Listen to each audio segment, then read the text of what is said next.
Dear students, so in previous class we were discussing about the multiplicity of two arithmetic functions, multiplicity and completely multiplicity.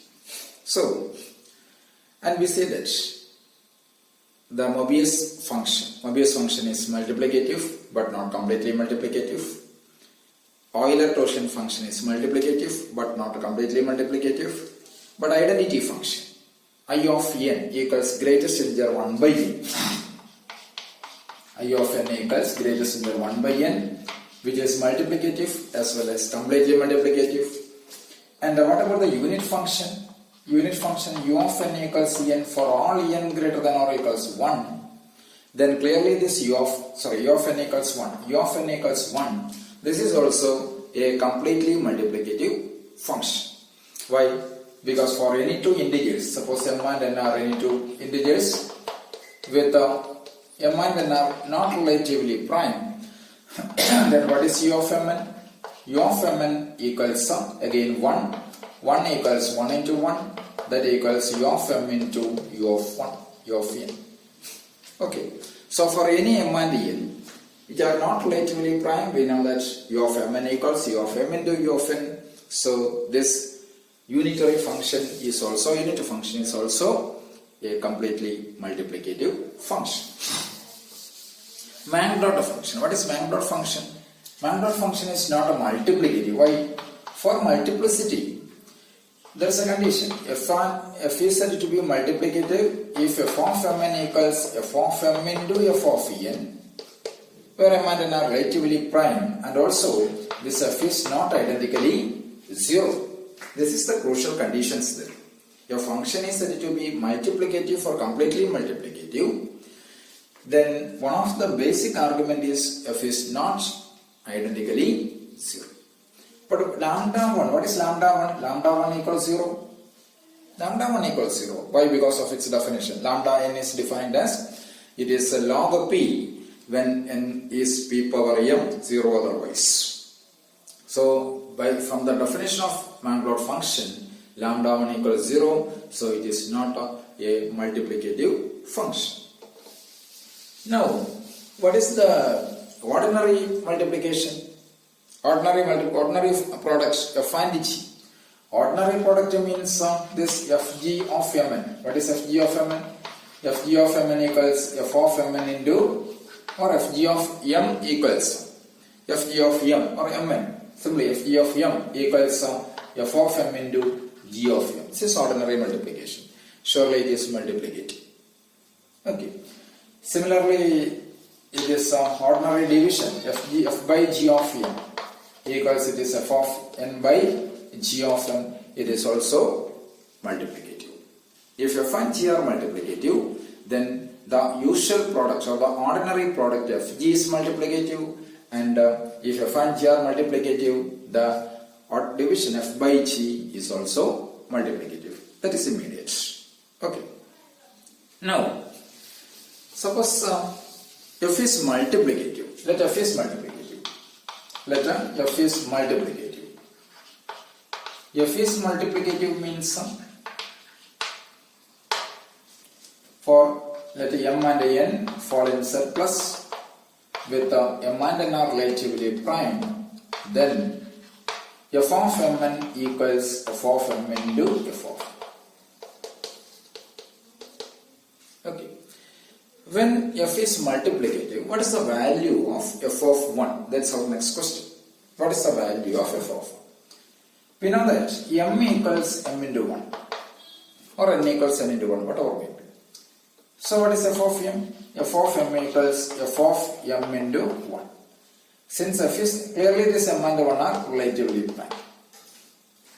So f of m1, since f is multiplicative, it equals f of m into f of 1. Then from here, f of m equals f of m into f of 1. Since f is differs from 0, we have f of 1 equals 1. Why you can cancelling this f of m? Because this f is not identically 0. So clearly f of 1 equals 1. So for any multiplicative arithmetic function f, then its f of 1 should be 1 itself.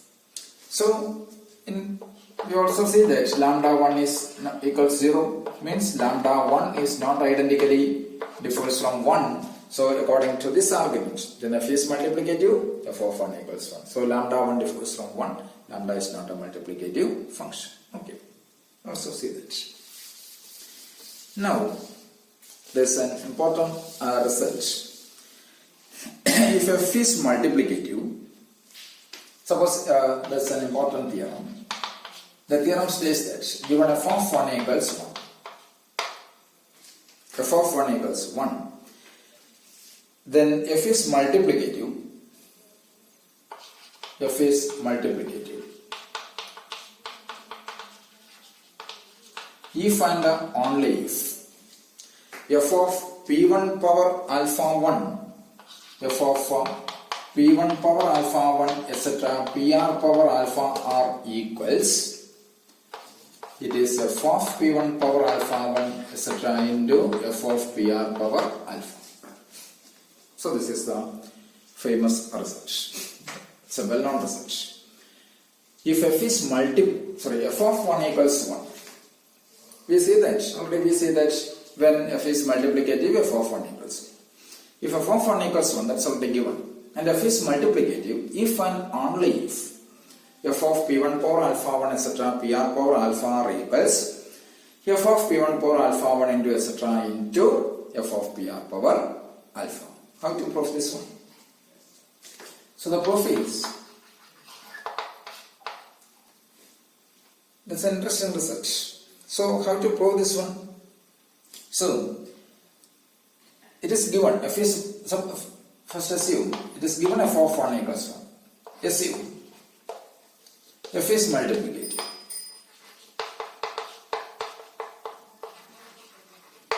F is multiplicative. That is, let m and n are any two positive integers with m and n are relatively prime, then f of mn equals f of m into f of. Why? Because of the multiplicity of m. Let multiplicity of f. Okay. Let m equals p1 power alpha and n equals p2 power alpha 2, etc. into pr power alpha r. Clearly m and n are product of primes, they are positive integers, product of power of primes. M equals p1 power alpha 1, alpha I greater than or equals 1. N is p2 power alpha 2, etc. pr power alpha.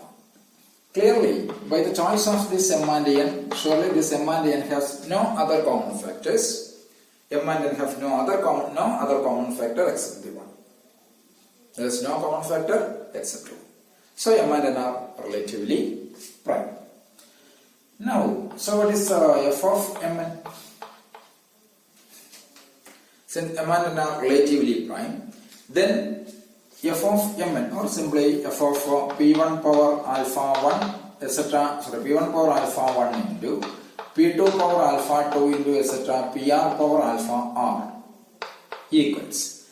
Since m and n are relatively prime, here p1 power alpha, here m and n are relatively prime. So by the assumption of f is multiplicative, so it is surely f of p1 power alpha 1 into f of p2 power alpha 2 into etc.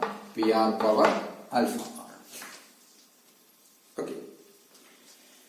Similarly, you can choose, suppose k1 equals k1 or n1 equals p2 power alpha 2.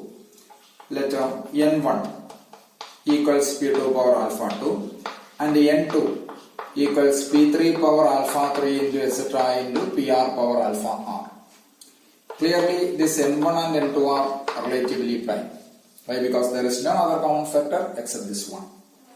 So since n1 and n2 are relatively prime, f is a multiplicative function. So it is f of p2 power alpha 2 into p3 power alpha 3 into etc. into pr power alpha r equals, it is f of p2 power alpha 2 into f of p3 power alpha 3 into etc. into PR power alpha r.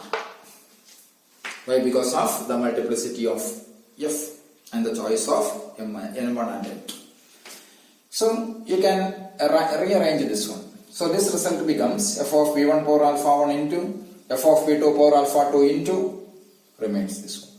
So you can proceeding inductively after n steps. You have this is f of p1 power alpha 1 into p2 power alpha 2 into f of p1 power alpha 1 into p2 power alpha 2 into etc. into pr power alpha r equals, you can inductively proceeding. So what you get, it is f of p1 power alpha 1 into f of p2 power alpha 2 into etc. into f of pr power alpha. So this is our necessary argument. Okay. So when f is multiplicative, then it is f of p1 power alpha 1 etc. pr power alpha r is f of p1 power alpha 1 into etc. f of pr power alpha r. That is the necessary argument. Now, how to prove the reverse inclusion? Reversely, assume this happens. F of p1 power alpha 1 etc. pr power alpha r is nothing but f of p1 power alpha 1 into etc. into f of pr power alpha r. And is given f of 1 equals 1. Assume this one. And given f of 1 equals 1. Now we have to show f is multiplicative. Choose m and n. Let m and n are positive integers with the m and n are relatively prime. Now we have to show f is multiplicative, we have to show that f of mn equals f of m into f of n with this m and n. Okay. So let m equals product with respect to I, pi power alpha I. Okay. And n equals product with respect to j, pj power beta j. Where I ranges from 1 to r and j ranges from 1 to s. Clearly, this pi differs from qj. Why? Because we choose this m and n, they are relatively prime. If any one of this pi equals qj, then m and n are not relatively prime. Why? Because of they have a common factor. Since m and n are relatively prime, surely this pi strictly differs from qj, where I ranges from 1 to r and j ranges from 1 to s. Okay. So what is mn? This implies what is mn? Mn equals product I ranges from 1 to r pi power alpha I into product j ranges from 1 to s qj power beta j. Clear? So that means what is f of mn? F of this one. And then f of that is p1 power alpha 1 into pr power alpha r takes the product into q1 power beta 1 etc. qs power beta s. Sure. But we know that f of p1 power alpha 1 etc. as f of p1 power alpha 1 etc. f of pr power alpha r is f of p1 power alpha 1 into etc. into f of pr power alpha. This is our assumption. So that equals, which is f of p1 power alpha 1 etc. into f of pr power alpha r into f of q1 power beta 1 etc. into f of qs power beta s. Clear? So, since it is given f of 1 equals 1, and what about this one? This is, we have to show that it is nothing but f of m into f of n. That's our requirement. Here f of p1 power, it is nothing but f of p1 power alpha 1 etc. into f of pr power alpha r into f of q1 power beta 1 etc. into f of qs power beta s. That equals, it is a product, or it is f of product with respect to I, pi power alpha I into f of product with respect to j, qj power beta j. Okay. So that is nothing but it is f of m into f of n. Since f and so for any two m and n presents in surplus, then f of mn equals f of m into f of n. F is a multiplicative function.